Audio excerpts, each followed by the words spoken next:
कट्ट्याच्या YouTube शॉर्ट्समध्ये तुमचं स्वागत आहे. आज आपण बघणार आहोत कोलबी मसाला. तर आपण कोलबी घेतलेली आहे, ते मॅरिनेशनची तयारी करूया. त्याच्यात आलं लसूणची पेस्ट टाकलेली आहे, मसाला टाकूया, हळद, धने जिरे पूड, मीठ आणि हे चांगलं मॅरिनेट करून घेऊया. कांदा भाजून झालेला आहे. आता आपण मसाले टाकूया. लाल मसाला, हळद,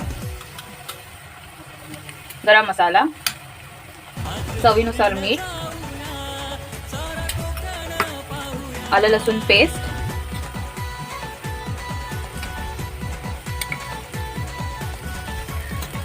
आणि हे चांगलं मिक्स करून घ्यायचं आहे.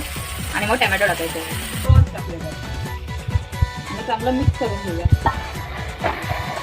हे चांगलं शिजवायचं आहे 5-10 मिनिटं. मग आपली डिश रेडी आहे. मसाला रेडी झालेला आहे. या मग खायला. बाय.